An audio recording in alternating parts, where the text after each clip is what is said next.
designed in the 70s and 80s, so with many mini parts in it. And what we are going to do in this garden city concept, as Almere has been named, is in the very heart of that city where OMA has just made that center over there, but we want to make the new center over there. We use the botanical garden and the exhibition, the fair, in 2022, to make a new center, a new city center. So this is the view that I have from my center to, let's say, my parents' center on the other side. But what's much more interesting in the future, if I'm on the other side, I can look to this. I can make the center with this super green, because I use the horticultural fair and the botanical garden everywhere. So how do I do that? This is the element that we make. I mean, we want to make a new city part, 60 hectares, where you feel this. Everywhere you're surrounded by trees. And then we have a fantastic collection to show. Tulips, wisterias, you can do it like this, birches, bamboos. The plant life, the biodiversity is so fantastic that we want to use everything. And we use every building to plant with these plants. So this is a French example. So that I have no problems with architecture anymore. Because we just cover everything with jasmine or with orchids and we turn it into an element. So this is what the concept will be. Every building is authentic, it is green and red, and it becomes a spectacle in itself.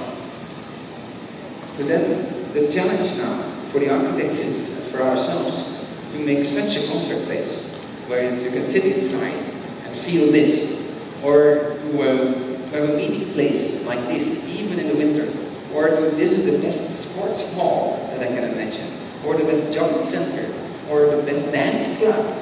I want to sleep in the green, and I want to bath in green. And how are we going to do that? With every plant, and this is every garden, every plot that we make, just 20 meters by 40 meters, and then I get this collection, 1,000 plots for every species, from A till Z, from azalea to zenobia. I am going to show this, and I can manipulate these gardens. I can turn it into a landscape like this. And here you see the process, the road, our collection that we're going to make from A to Z. We put it over the hill and bring it then down again to the other side of the road. We cut out existing elements that are there and then have this kind of handkerchief that we throw over the landscape. And here are all the addresses with all the plants and all this is the market hall, this is the new school that will be there. They all form part of using that collection to turn it into this absurd library of plants. Then I can make that on the other side. And I go in like this. And these are my buildings on that, in that way, that are shown to the city and shown to the highway, that here that transforms into this wall of plastic that we're going to make. So you see a part of that city, or you can walk around how the expo itself becomes this new neighborhood, this new center in the very heart of Almere.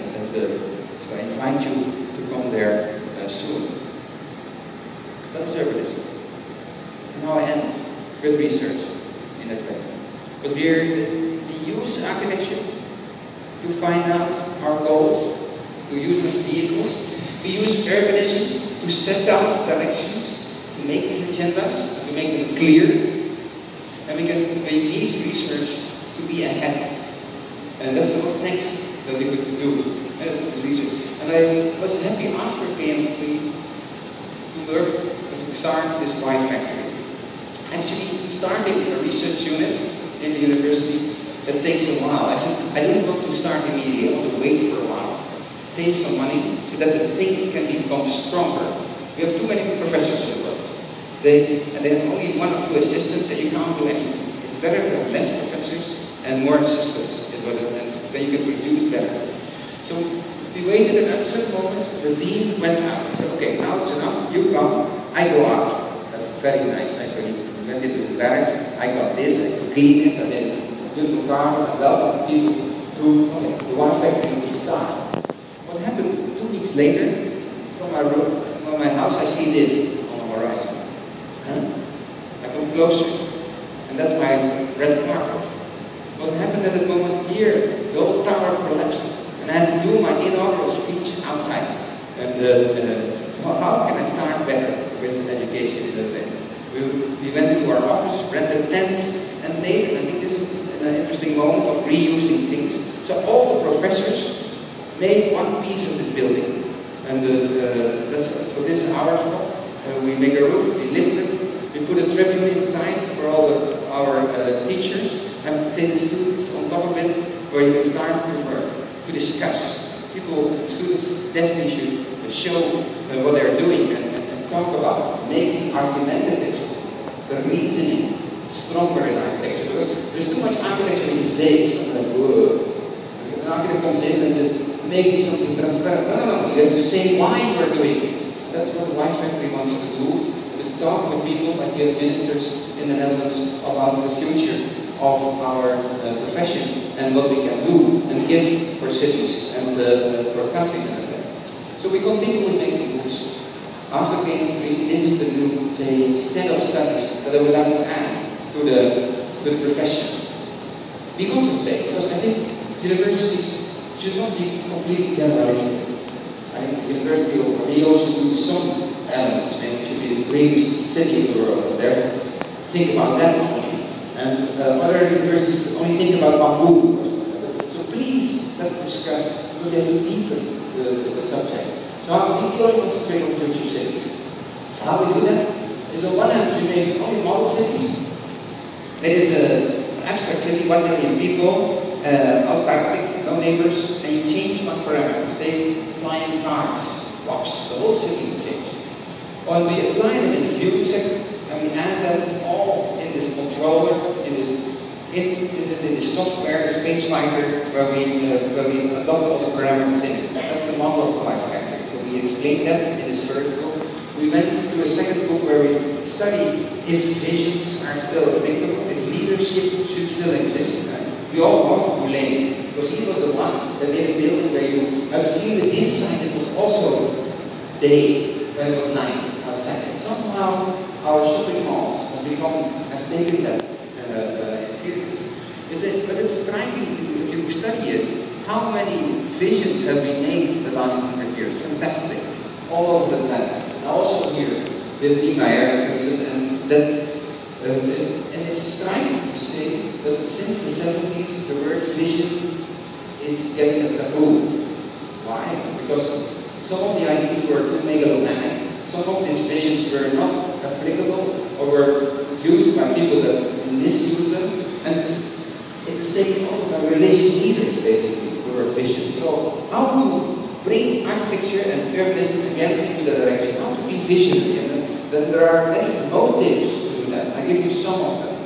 One notion is the tendency of the solitary. We do more on our screens than ever before. If you study that carefully, how much time we spend on our computers and how we behave in our social media, and somehow I can make this kind of new perspective. A cynical one, where architecture seems not to exist, to test where is this limit of the solitary. The second element is the tendency which is happening is that we have a despair these days of greater scale, grand scale, and the miniature is everywhere. If I look just to wallpaper or the zine, magazines like that, then they only show buildings that are smaller than 1,000 square meters, 700 square meters, something like that. They're only interested in beauty as such, and they're fantastic. No, but that's striking. Why that is now, but this is our reality these days. And we don't have the power to get that into wallpaper. Somehow things are wrong. We are a generation of happy bricks, I would say, where small elements are counted, and we have to gradually enlarge them, and somehow filter that into our project. So if I make a collage of that, and I explained that before, then every small piece somehow should say something more about its bigness in order to get to the answers. Another issue that deserves attention